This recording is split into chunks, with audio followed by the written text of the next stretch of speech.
चलिए, स्वागत है आप सबका। अपना मीमांसा का पाठ चल रहा है।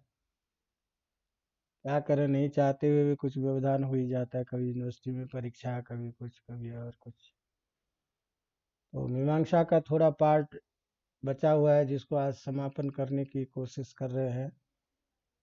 तो हमने कहा था कि प्रायः जो प्रश्नव्य प्रश्न होता है उसमें एक अथा तो धर्म जिज्ञासा ये कई बार पूछ देता है, या इसको दूसरे रूप में मैंने बताया था कि मीमांसा शास्त्र का प्रयोजन क्या है। तो वह विषय और प्रयोजन अथा तो ब्रह्म जिज्ञासा इस सूत्र के माध्यम से आया। फिर दूसरा जो है वो धर्म का लक्षण क्या है, तो जो लक्षण बताया था उसकी व्याख्या हो गई। मीमांसा का प्रतिपाद्य विषय हो गया। अब दो चीजें आती है। एक तो मीमांसा जो है इसमें एक शब्द बहुत प्रचलित है, भावना। ये भावना क्या चीज है, इसके बारे में कुछ चर्चा अपन करते हैं, और बिल्कुल सटीक उतने ही रूप में जितनी आपको ज़रूरत है। कि हमने कहा था कि मीमांसा शास्त्र का प्रमुख प्रतिपाद्य विषय है धर्म की स्थापना करना, धर्म के बारे में विचार करना, और धर्म धर्म के स्वरूप के रूप में याग को ही धर्म कहा गया है। ये बातें आई थी। तो इसका मतलब याग ही क्या है, धर्म है। अब याग किसको कहते हैं, तो यह भी याग शब्द विशेष पारिभाषिक शब्द है कि किसी देवता को उद्देश्य करके और वैदिक मंत्रों के द्वारा बताए गए विधियों के आधार पर निश्चित द्रव्य आदि का त्याग करना, आहुति दे करके उस कार्य को संपन्न करना ही याग है। तो याग का सीधा मतलब ये है, देवतोद्देश्येन द्रव्य त्यागो याग। किसी देवता को उद्देश्य करके जो द्रव्य अर्थात हवन सामग्री इत्यादि इसकी आहुति के रूप में देना उनके निमित्त है। इस तरह जैसे जो वैदिक कर्मकांड रूप देवतोद्देश्यक द्रव्य त्याग है, उसी का नाम है याग। तो ये याग हमको करना चाहिए। ये जो विचार है जिससे यज्ञ करने के लिए हम प्रेरित होते हैं,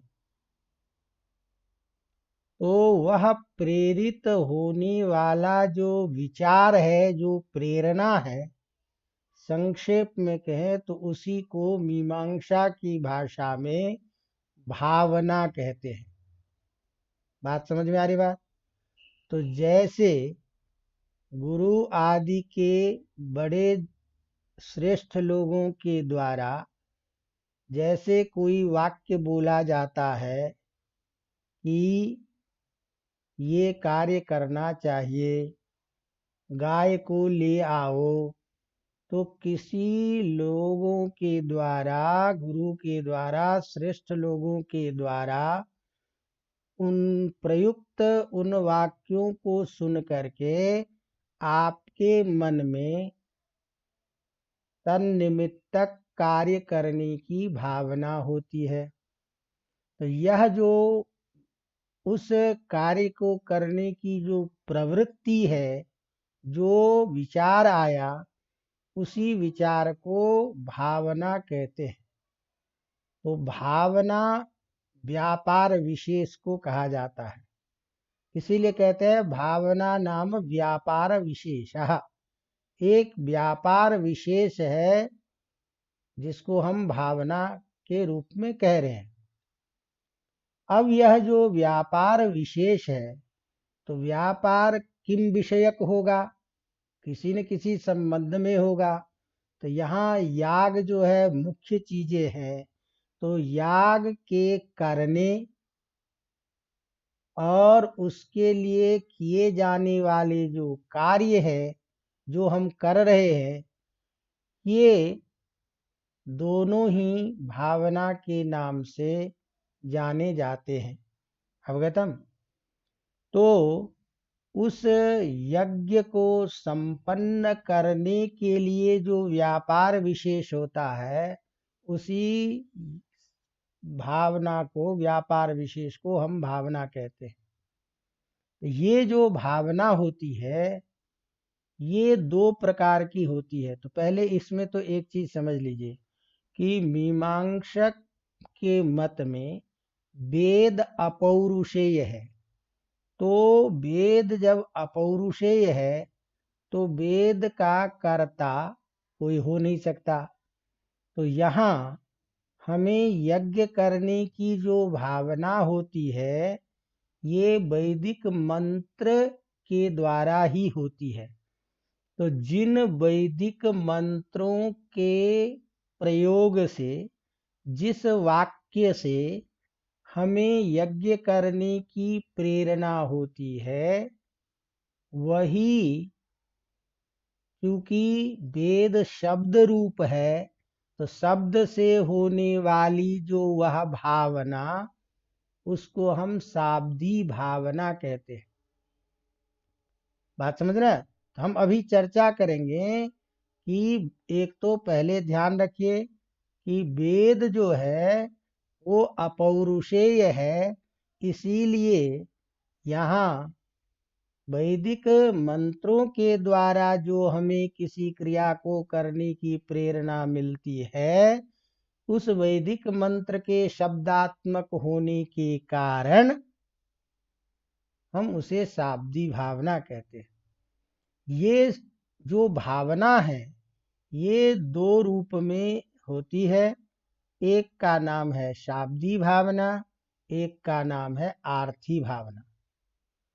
तो यज्ञ जो करते हैं हम, यज्ञ कार्य जो होता है, तो उस यज्ञ को उत्पन्न करने वाला व्यापार दो प्रकार का होता है।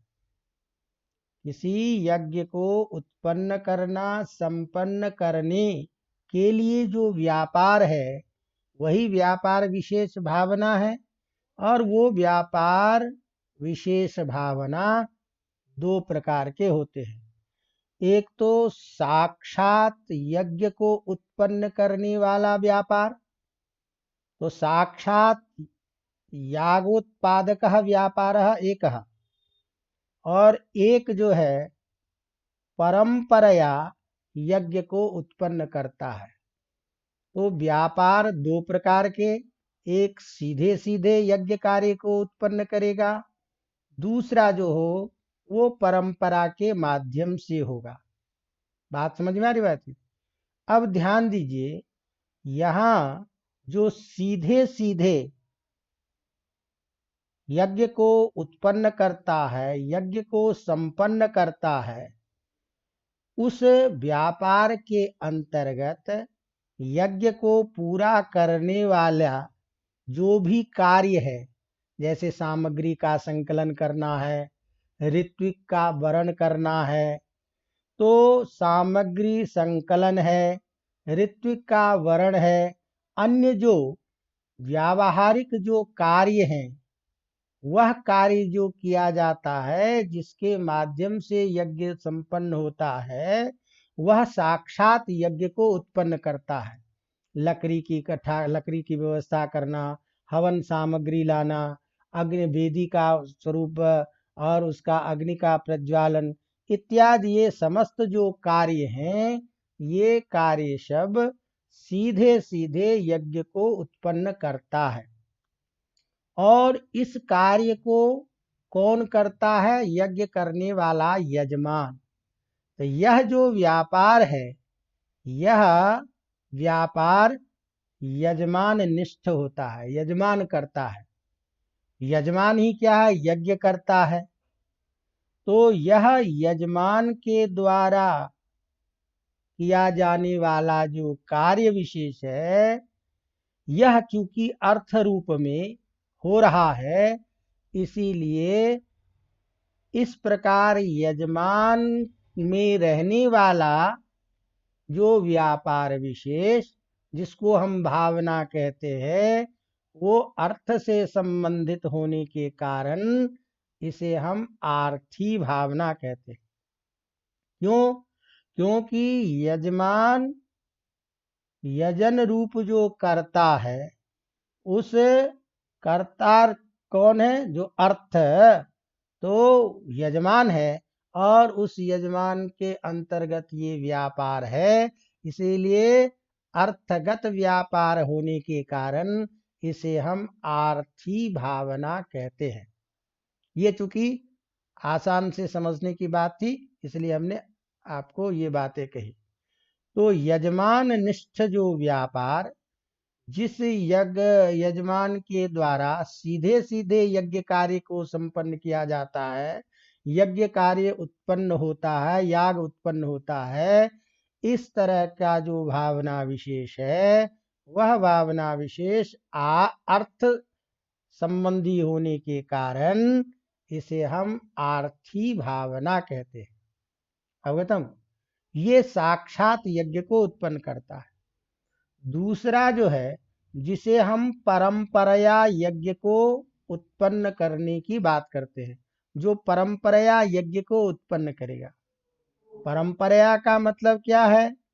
कि ये कार्य ऐसे करना चाहिए, ये कार्य ऐसे करें, इस प्रकार की प्रेरणा रूप जो भावना है, वह भावना चूंकि यज्ञकर्ता को प्रेरित करता है, तो यज्ञकर्ता को प्रेरित करता है, तो ये भावना कहाँ रहेगी?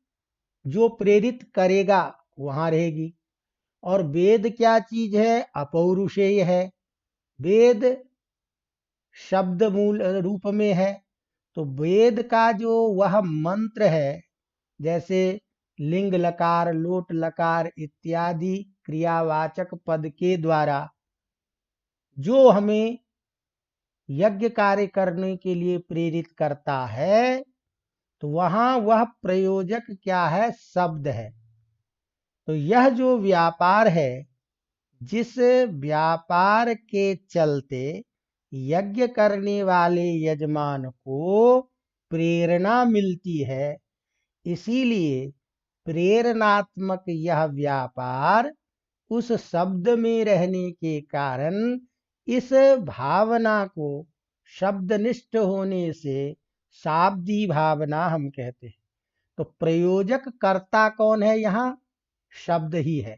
क्यों?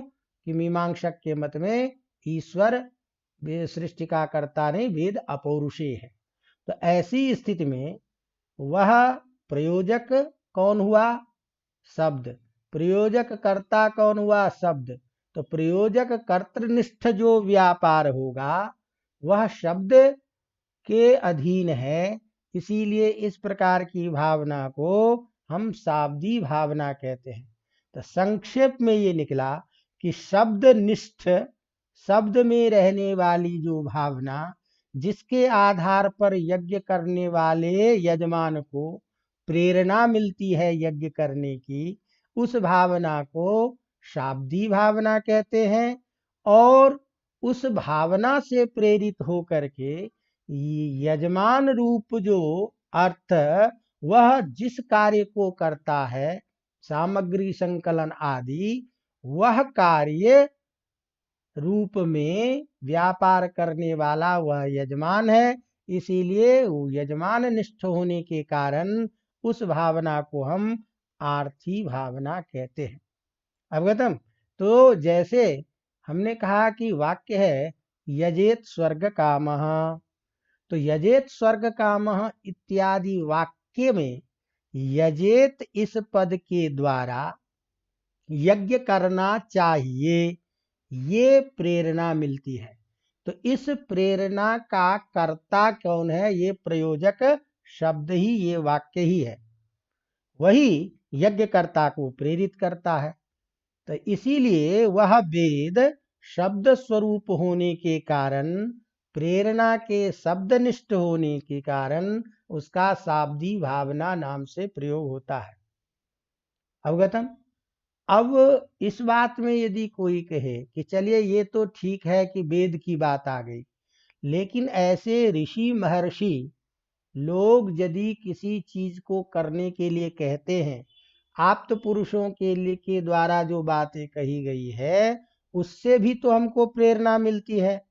तो यदि यह वैदिक वाक्यों को ही हम इस रूप में मानेंगे तो उन लोगों के द्वारा जो मिलने वाली प्रेरणा है उसके द्वारा कैसे अर्थबोध होगा, उसका ग्रहण कैसे होगा। तो कहते हैं कि नहीं, यहाँ शाब्दी भावना जो है वो लौकिक वाक्य हो या वैदिक वाक्य हो। तो लौकिक का मतलब हुआ कि लोक के द्वारा, ऐसे आप्त पुरुषों के द्वारा जो जिस वचन से प्रेरणा मिलती है वह भी प्रेरणा यहाँ ली जाती है। अतः लोक वेद साधारण रूप से यह प्रेरणा शब्द जो है शाब्दी भावना शब्द रूढ़ है, ऐसे प्रेरक वचन सभी में। इसीलिए वैदिक सिद्धांत के आधार पर ही उन आप्त पुरुषों के द्वारा कहा गया वचन होता है। तो उन सिद्धांतों को ही कहे जाने के कारण उनसे जो मिलने वाली प्रेरणा है वह प्रेरणा उनके वाक्यों में भी रहती है। इसीलिए उस भावना को भी शाब्दी भावना के रूप में हम ग्रहण करते हैं। तस्मात् लोक वेद साधारण रूप से मिलने वाली जो यह शब्द से प्रेरणा है वह शाब्दी प्रेरणा के रूप में होता। इसीलिए कहते हैं प्रहन्यात इत्यादि जो लौकिक वाक्य प्रयोग होता है उसमें ये चीजें होती हैं। तो इस तरह से मीमांसा में ये भावना अत्यंत प्रसिद्ध पदार्थ है, जिसकी चर्चा तो कई दिनों में विद्वान लोग किया करते हैं। मीमांसक लोग, बड़े शास्त्रार्थ का विषय है। तो वो सारी चीजें तो एक अलग चीज है, लेकिन संक्षेप में हमने कि शाब्दी भावना क्या है आप लोग पहले इसको समझ लें, आर्थी भावना क्या है इसको समझ लें, इस बात को हमने आपके सामने में रखा। यदि हम कोई तर्क संग्रह, वो अर्थ संग्रह इत्यादि ग्रंथ पढ़ते हैं तो इसी चीज को थोड़ा कठिन शब्दों में, संस्कृत के शब्दों में कहा जाता है तो लोग उलझने लगते हैं। जैसे मान लीजिए कि अर्थ संग्रह में इसी भावना विशेष को जब हम बात करते हैं तो कहते हैं भावना नाम भवितुर भवनानुकूल भावयुतुर व्यापार विशेष। बात वही है। तो दो चीज है, एक तो है भावना, उसको कहते हैं कि भवितुर भवन भावनानुकूल भवनानुकूल, और दूसरा भावयित्री व्यापार विशेष।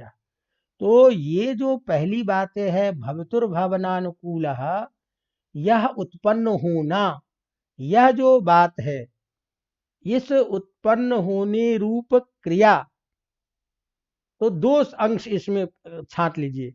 एक तो हो गया भवितुर भवनानुकूल, दूसरा हो गया भावयुतुर व्यापार विशेष। तो भवितु जो है इसका मतलब है उत्पन्न होने वाला या उत्पद्यमान। तो जो यज्ञ करने के प्रति हमें उन्मुख करता है, समझे कि नहीं, वही भाविता जो है वह भविता शब्द से कहा गया है, मैंने उत्पन्न होना। अवगतम। तो भवन का तात्पर्य ही क्या है, उत्पन्न होना। तदनुकूल जो सामग्री है वही भावयितु या भावयिता उत्पादयिता इस शब्द के द्वारा बोला जाता है। तात्पर्य ये निकला कि जैसे मान लीजिए हमने किसी को कहा कि लौकिक उदाहरण वाक्य में कहते हैं कि गाय ले आओ, तो गाय ले आओ इस वाक्य को सुन करके गाय के लाने की जो हमारी प्रवृत्ति होती है, जिससे प्रेरित होकर के गवानयन रूप अर्थ का प्रयोग किया जाता है, गाय लाया जाता है। तो उस वाक्य को ही सुन करके यह चीजें होती है। तो इसीलिए प्रेरित करने वाला जो प्रेरित हो करके गवानयन अर्थ इसका किया जाता है। अतः इस प्रकार से किसी भी रूप में जो उत्पद्य मान और उत्पादयिता में रहने वाला जो व्यापार, वही भावना है, जिसको हमने कहा दो रूप में, एक यजमान निष्ठ है और एक शब्द निष्ठ है। तो इस तरह से भवितुर भावना नाम भवितुर भवनानुकूल भावयितु व्यापार विशेष एवं भावना इसको कहा गया है। और संक्षेप में कह दें तो यागोत्पादक व्यापार विशेष एवं भावना, यज्ञ विषय को उत्पन्न करने वाला जो व्यापार विशेष है यही भावना है। अवगतम। और यही भावना जो हमने कहा आपको शब्दनिष्ठ है और अर्थनिष्ठ है। अब इस भावना को जब हम करते हैं तो चाहे शब्दनिष्ठ भावना हो चाहे अर्थनिष्ठ भावना हो, उन चीजों को करने के लिए तीन उसके अंश हैं, साधन विशेष हैं, जिससे वो भावना की प्रवृत्ति या भावना संपन्न होती है। तो एक होता है, तीन अंश की उसमें अपेक्षा होती है। एक होता है साध्य अंश, एक होता है साधन और एक है इति कर्तव्यता। तीन चीज माने किसी भी प्रकार की भावना को सिद्ध करने के, संपन्न होने के लिए तीन अंश होते हैं। पहला साध्य, दूसरा साधन, तीसरा इति कर्तव्यता।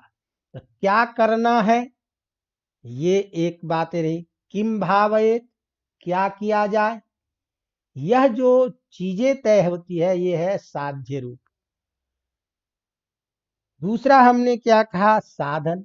तो केन भावयेत, किस चीज से इस यज्ञ कार्य को किया जाए, ये जो भावना है ये साधन विशेष के रूप में।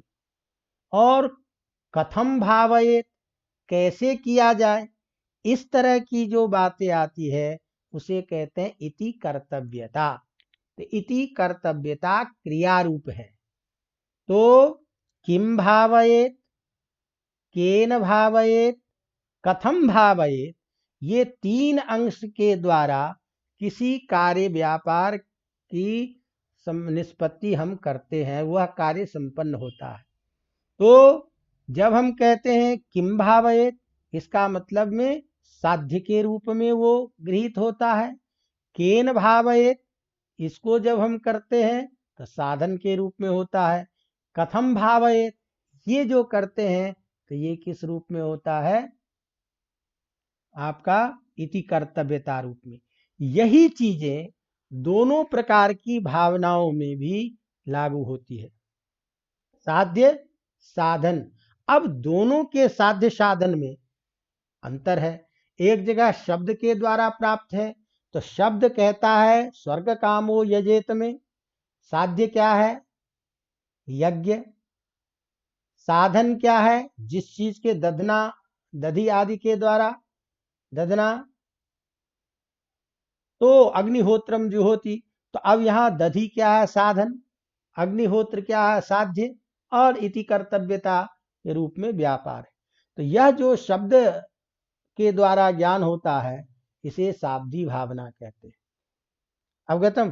तो इस तरह इस मीमांसा शास्त्र में याग रूप विशेष कार्य को संपन्न करने के लिए जो विशेष प्रकार के प्रवृत्ति परक व्यापार है, उसी व्यापार का नाम भावना। वो भावना दो रूप में, शब्दनिष्ठ होने के कारण जो व्यापार है, शब्दनिष्ठ व्यापार भावना, उसको शाब्दी भावना कहते हैं। ये वैदिक वाक्यों में यजेत स्वर्ग काम इत्यादि अंश में, इत्यादि वाक्यों में जो आख्यात प्रकृत प्रत्यय है, उन दोनों के संयोग से, दोनों के द्वारा अर्थ होकर के जो कार्य करने के लिए प्रेरणा होती है, वह प्रेरणा विधि लिंग लकार के रूप में प्रधान होने के कारण वहाँ प्रेरणा रूपक भावना हम विशेष बोलते हैं। अवगतम। और उस भावना से प्रेरित होकर के जो यजमान यज्ञ को संपन्न करने के लिए जो कार्य कर रहा है, तो यजमान रूप जो अर्थ है वह उसकी क्रिया को करने के कारण यजमान निष्ठ जो व्यापार जो है वो आर्थी भावना के नाम से कहे जाते हैं। अवगतम।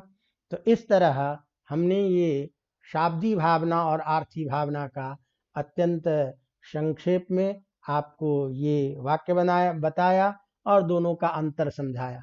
अब हम इसकी गहराई में इसलिए नहीं जाते कि यजित स्वर्ग कामः में आख्यात का अंश क्या है, उसमें कौन सा धर्म है, प्रत्यय में कौन सा अंश है, ये सब उलझने की बात है। तो सीधे सीधे हमको भावना के बारे में यदि पूछे तो भावना एक व्यापार विशेष है और वो भावना शब्द के द्वारा जहाँ बोध होता है वो शाब्दी भावना है। उस शब्द से प्रेरित होकर के यजमान के द्वारा जो कार्य संपन्न किया जाता है वो कार्य आर्थी भावना कहलाता है। अवगतम। चलिए, एक प्रसंग छोटा था जिसको हमने संपन्न किया। अब दूसरा जो हमारा प्रधान विषय है वह है मीमांसा में प्रमाण के बारे में। तो मीमांसा के अनुसार प्रमाण कितने हैं, तो मीमांसा का ये एक छोटा सा भी प्रश्न रहता है। तो संक्षेप में हम इसको थोड़ी सी चर्चा कर लेते हैं ताकि हम आगे, क्योंकि समय कम है अब, तो हम आगे के दर्शन में पहुँचेंगे, चलेंगे। वेदांत आदि की भी कुछ चर्चा करनी है, क्योंकि आपका कुछ विषय छूट न जाए, इसीलिए इन सब के चर्चा करना हम समझते हैं जरूरी है। तो हम अब मीमांसा में प्रमाण और मीमांसा दर्शन के आधार पर प्रमाण के भेद, इसकी कुछ चर्चा करते हैं। प्रमाण क्या चीज है, तो अलग अलग रूपों में दर्शनकारों ने अलग अलग बातें की है। तो सीधा यदि हम मीमांसा शास्त्र की बात करते हैं तो मीमांसा शास्त्र में प्रमाण के नाम से जो परिभाषा दी गई है, तो जैसे कि मैंने आपको कहा कि मीमांसा दर्शन के दो प्रसिद्ध आपके रास्ते हैं, मार्ग हैं, जो मत हैं। तो एक कुमारिल भट्ट का मत है जिसे भट्ट मत कहते हो, जिसे दूसरा मत प्रभाकर मत है। तो दोनों आचार्यों के आधार पर प्रमाण के स्वरूप में थोड़ी भिन्नता है, लक्षण में, और प्रमाण की संख्या में भी थोड़ी भिन्नता है। तो बाकी हम उसकी चर्चा करेंगे। तो प्रमाण किसे कहा जाए, तो प्रमाण के लक्षण के विषय में कुमारिल भट्ट सावर भाष्य के आधार पर कहते हैं कि भाष्यकार का यहाँ ये तात्पर्य है प्रमाण को स्वीकार करने में। तो कुमारिल भट्ट भाष्य के तात्पर्य को बताते हुए कहते हैं कि भाष्यकार के अनुसार प्रमाण का लक्षण ये होना चाहिए। तो क्या होना चाहिए, तो कहते हैं कारण दोष बाधक ज्ञान रहितम अगृहीत ग्राही ज्ञानम प्रमाणम। कुल मिलाकर के ये समझो कि ज्ञान ही प्रमाण है। ज्ञान ही क्या है, प्रमाण। तो ज्ञायते अनेन इति ज्ञानम, जिससे ज्ञान हो, जिससे पता चले कि ये वस्तु है इस रूप में। तो यहाँ ज्ञायते अनेन, इस करण व्युत्पत्ति के द्वारा जिस साधन से वस्तु तत्व के यथार्थ का ज्ञान होता है वह ज्ञान ही क्या है, प्रमाण है। अब वह ज्ञान कैसा होना चाहिए, तो उसके लिए विशेषण दे रहे हैं कि कारण दोष से रहित होना चाहिए, बाधक ज्ञान से रहित होना चाहिए, और अग्रहीत ज्ञान हो, पूर्व में जो ज्ञात नहीं है, इस प्रकार का जो ज्ञान है वही ज्ञान प्रमाण होता है। तो यहाँ कारण दोष बाधक ज्ञान रहितम अगृहीतग्राही ज्ञानम प्रमाणम, ये कह रहे हैं। तो कारण दोष हो, बाधक ज्ञान अर्थात इसका कोई प्रतिबंधक न हो, जिसके कारण में कोई दोष न हो, जिसके कारण जिसके चलते ज्ञान हो रहा है उसमें कोई ऐसा प्रतिबंधक कोई दोष न हो जिससे ज्ञान विपरीत ज्ञान हो जाए। तो कारण दोष रहित और बाधक ज्ञान से रहित, अग्रहित पूर्व में जिसका बोध नहीं हो, ऐसे अज्ञात अर्थ का जो बोधक ज्ञान है वही ज्ञान क्या है? प्रमाण है। अवगतम। इसी बात को मीमांसा शास्त्र के उत्तरवर्ती जो आचार्य हैं उस बात को इस बात को लिखते हैं अपने ग्रंथ में कि यही लक्षण देते हुए कि इदमेव लक्षणम कारण दोष बाधक ज्ञान रहितम अग्रहीत ग्राही ज्ञानम प्रमाणम इति प्रमाण लक्षणम सूत्रकारेण सूचितम। सूत्रकार ने अर्थात सावर आचार्य शवर ऋषि ने यद्यपि यह स्पष्ट लक्षण नहीं किया, लेकिन उन्होंने जब प्रमाण की जब चर्चा कर रहे हैं, वेद की प्रमाणता की बात कर रहे हैं, तो ऐसी स्थिति में अपौरुषेय वेद वाक्य के प्रामाण्य को स्वीकार करते समय जो उन्होंने चर्चा की है क्रमिक कि दोष रहित होना चाहिए, बाधक से भिन्न है, और ये सारा का सारा जो है ये अपौरुषेय वेद वाक्य में है, इसीलिए अपौरुषेय वेद वाक्य का प्रामाण्य होता है। तो इस प्रसंग में उन्होंने जो चर्चा की उसके आधार पर प्रमाण का ये लक्षण स्वीकृत होता है। इसी को हमने कहा कि इसी के लिए कहते हैं ज्ञायते अनेन इति ज्ञानम प्रमाणम। तो करण व्युत्पत्ति के आधार पर जिसके द्वारा ज्ञान होगा उस ज्ञान का साधन ही क्या है? प्रमाण है। अवगतम।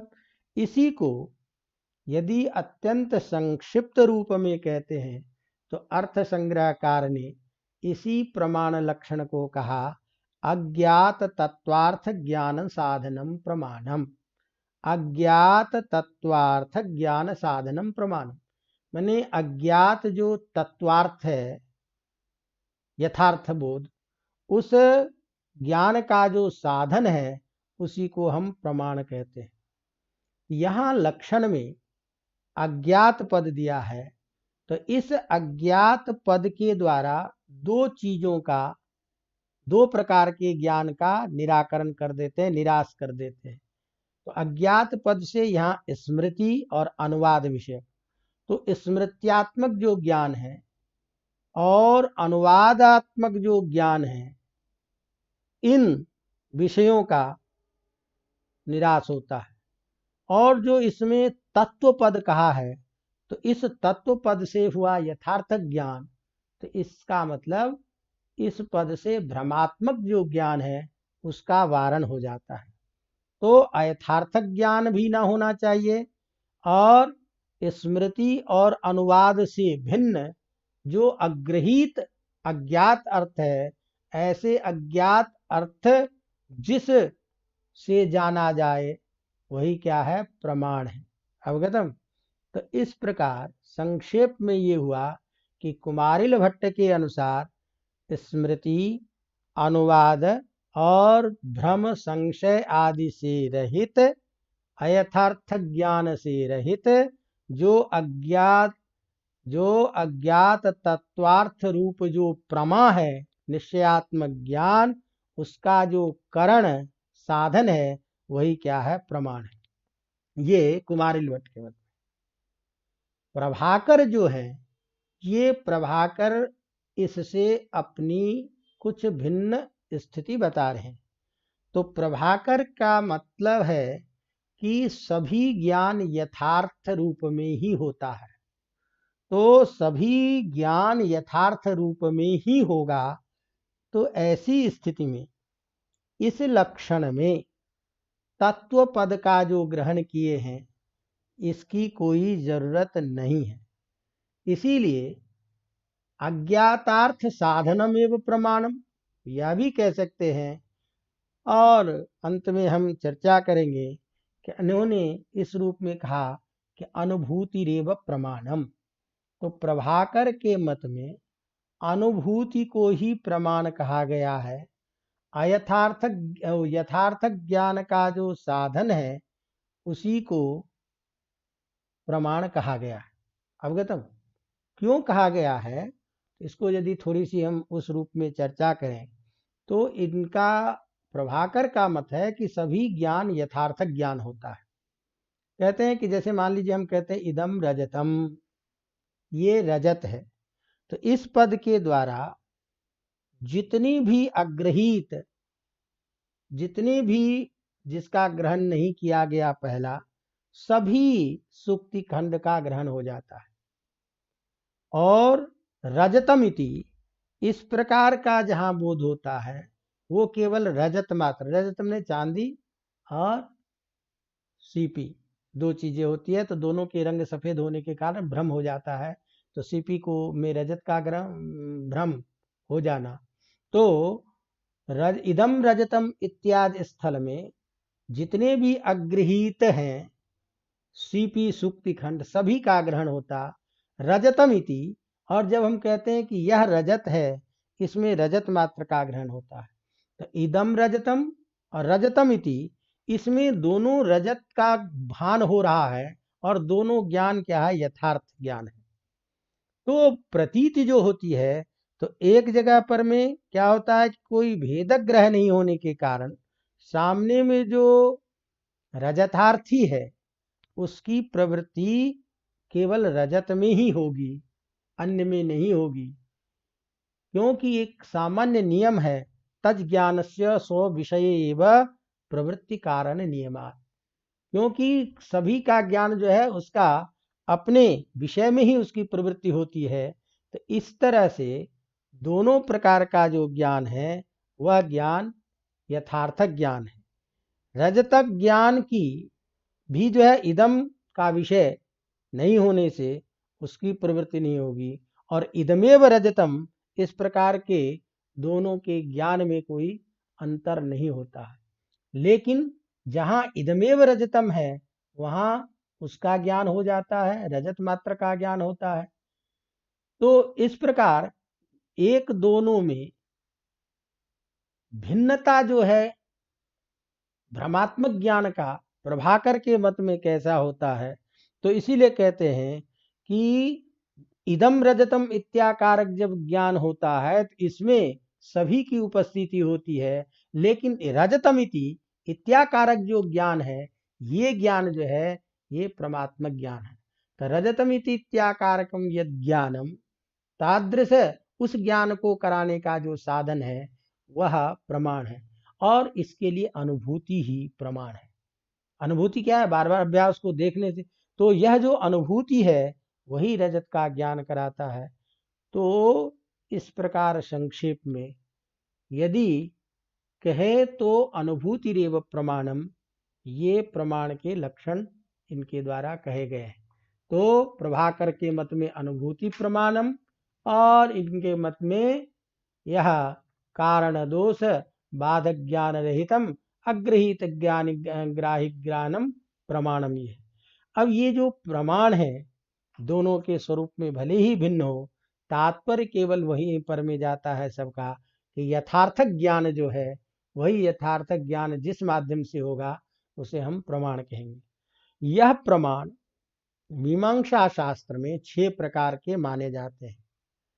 तो इस मीमांसा शास्त्र का जो ग्रंथ है मानमेयोदय, उस मानमेयोदय में इस 6 प्रकार के प्रमाणों का नाम लिखते हुए कहते हैं, प्रत्यक्षम अनुमानम च शाब्दम चोपमितिस्तथा अर्थापत्ति अभावश्च षट प्रमाणानि मादृशाम।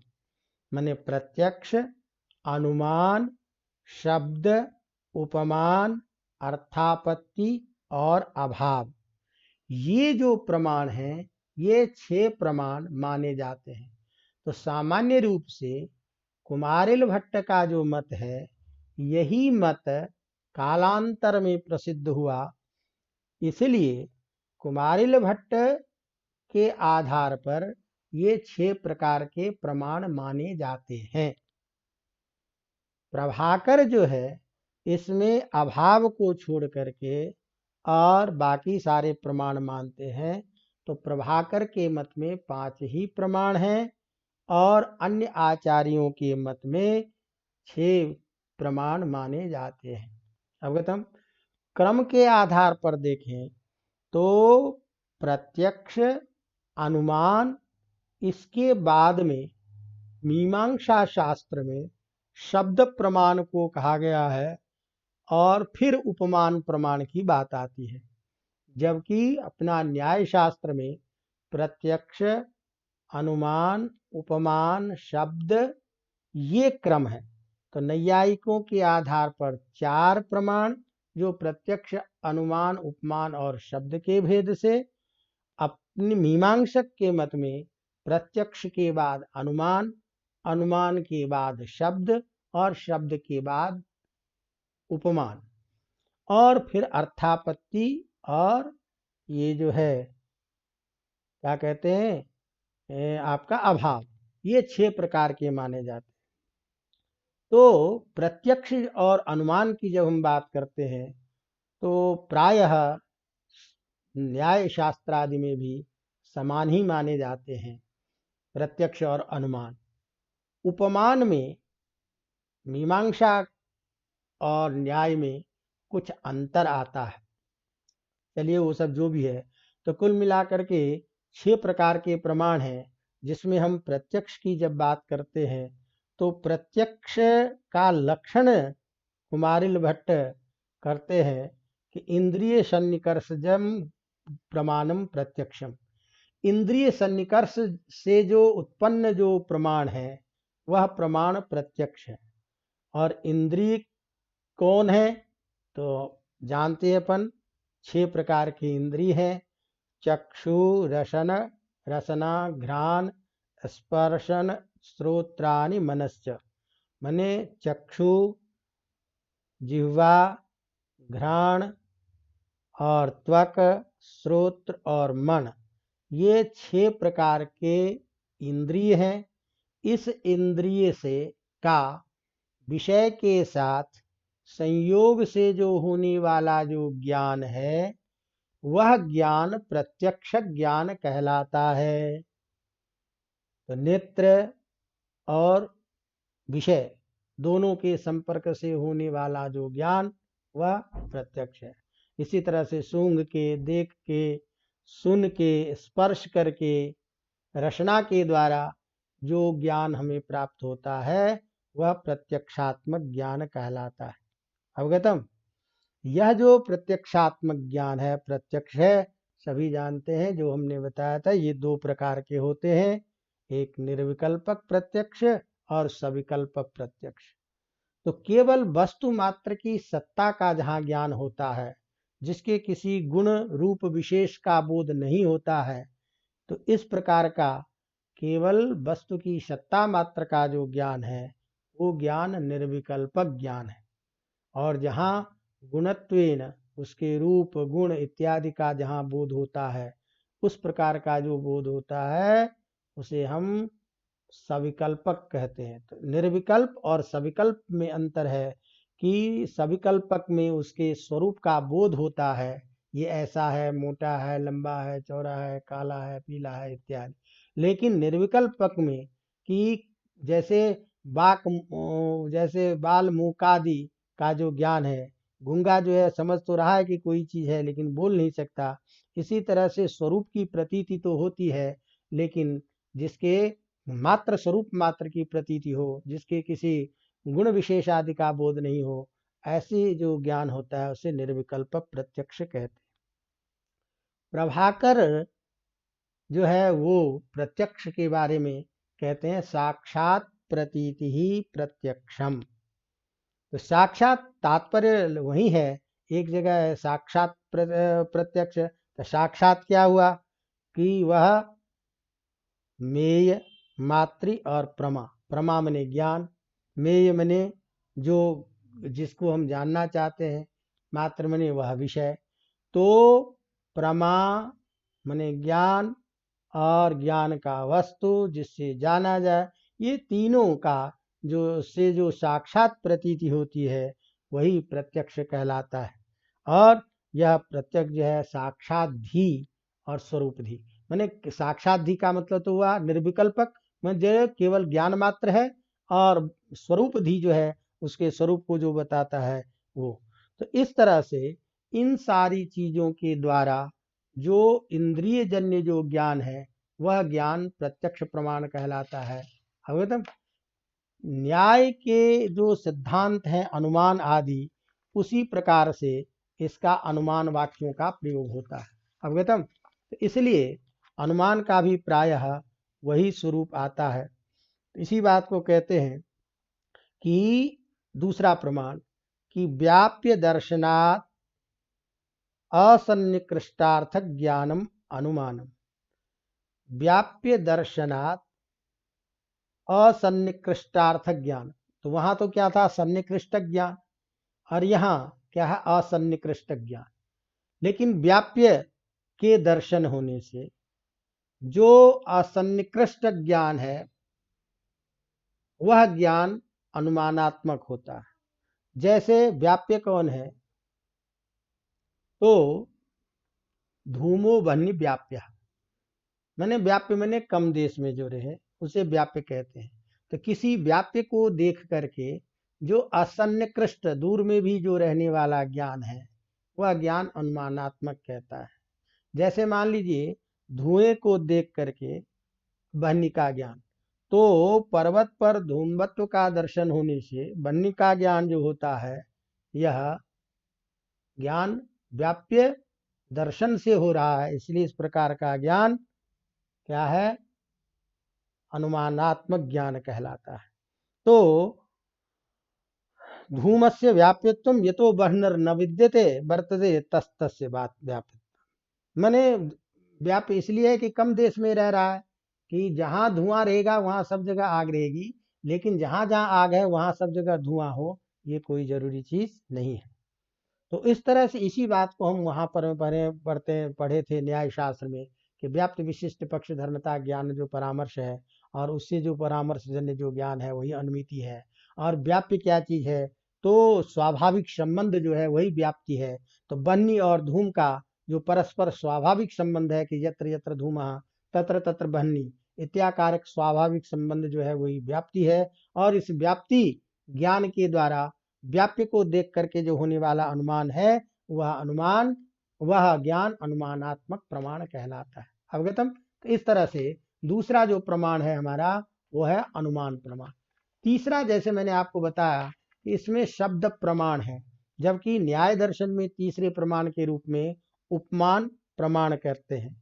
तो शब्द जो प्रमाण है यहाँ ध्यान ये रखना है कि यहाँ शब्द क्या चीज है, किसको हम शब्द के रूप में लेते हैं।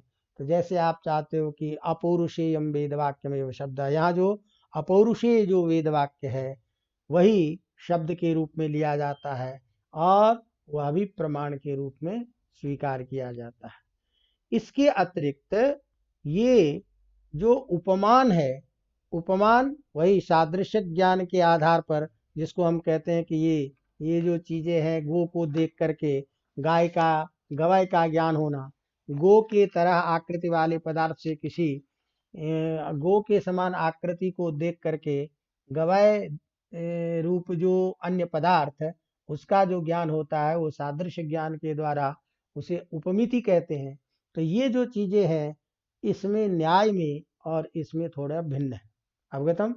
तो सीधा सीधा मतलब ध्यान दीजिए कि शब्द में क्या है, यहाँ मीमांसा के अनुसार कि अपौरुषे वेद वाक्य जो है यद्यपि ये आप्त प्रणीत नहीं है, लेकिन आप्त माने किसी योग ईश्वर के द्वारा कहा गया नहीं है, लेकिन अपौरुषेय वेद वाक्य में समस्त प्रकार के दोषादि रहित होने के कारण वह वेद वाक्य रूप जो शब्द है वह प्रमाण माना जाता है।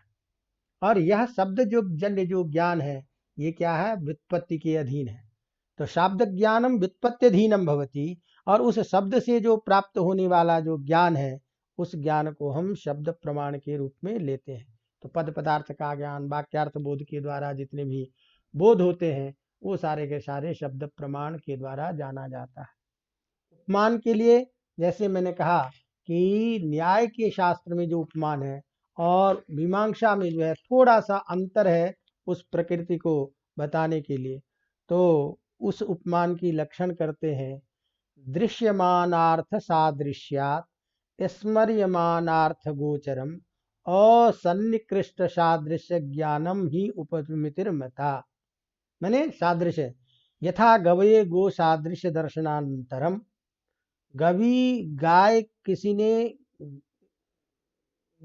गवाय को नहीं, किसी ने गाय को देखा है। तो गाय को देखा है तो किसी ने कहा कि भाई गवय जो होता है वो गाय की तरह ही होता है।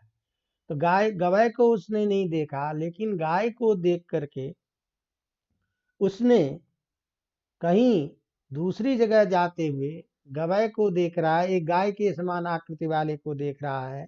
तो उसको देख करके उस पूर्व ज्ञान के आधार पर स्मरण हो जाता है।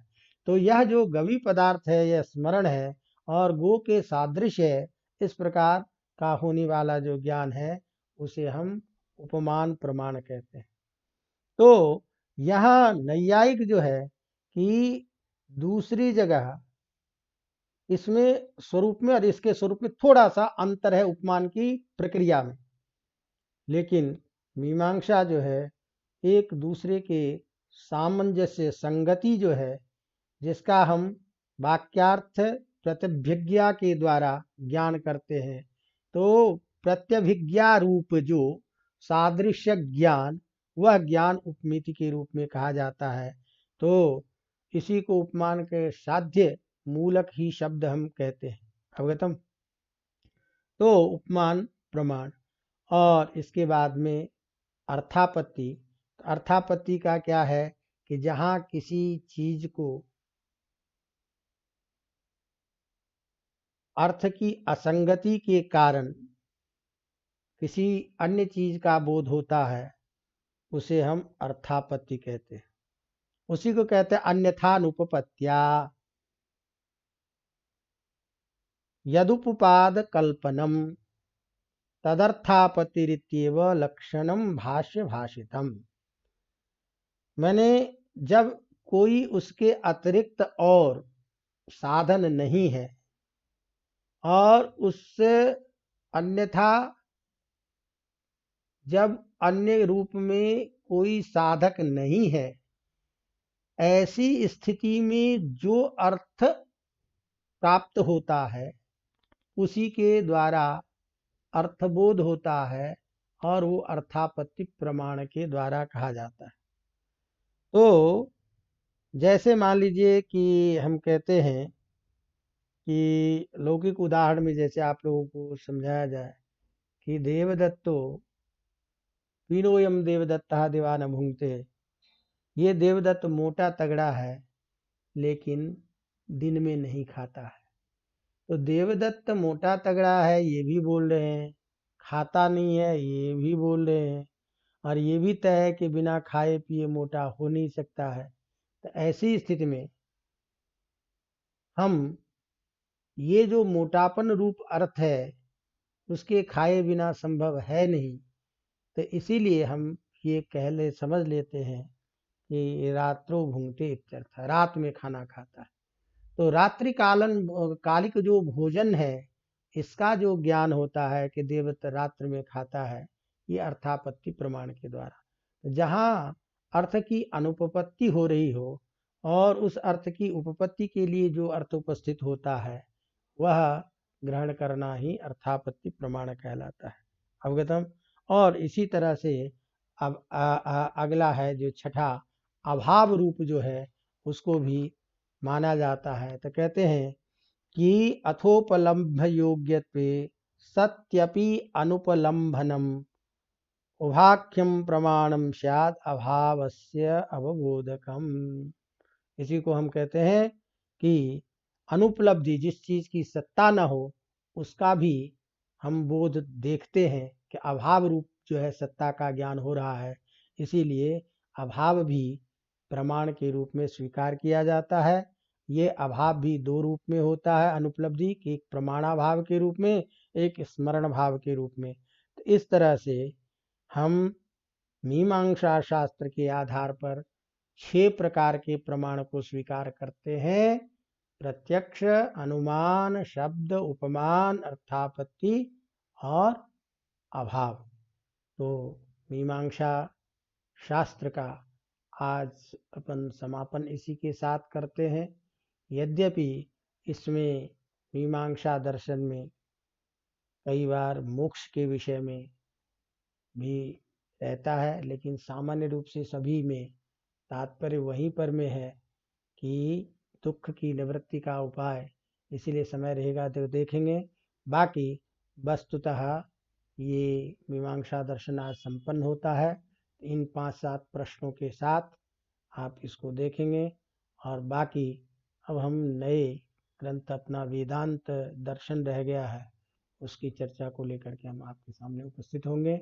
और आप लोग अपनी प्रतिक्रिया ज़रूर दें, क्योंकि प्रतिक्रिया के उसमें और कोशिश कर रहे हैं कि एक बार पहले ये निकल जाए, फिर रामायण महाभारत सबका है उसकी कुछ चर्चा करें, फिर देखेंगे जैसा भी है। और रामायण महाभारत में कोशिश ये करेंगे कि आप लोगों की जो पिछले प्रश्न पत्र के आधार पर जो प्रश्न का स्वरूप बनता है, उसी के आधार पर चर्चा को प्रधान दें, ज़्यादा व्याख्यान रूप ना दें। समय अभी अब कम है, तो एक सटीक जो प्रश्न के रूप में होगा कोशिश करेंगे उसी आधार पर बढ़ें। कई बार प्रत्यवाय सब आते रहते हैं यूनिवर्सिटी सब में, तो चक्कर में कोई दिक्कत रहती है, बाकी सब ठीक है। आप लोग तैयारी करिए निश्चिंत से। इसी के साथ हम विदा लेते हैं आपसे। धन्यवाद।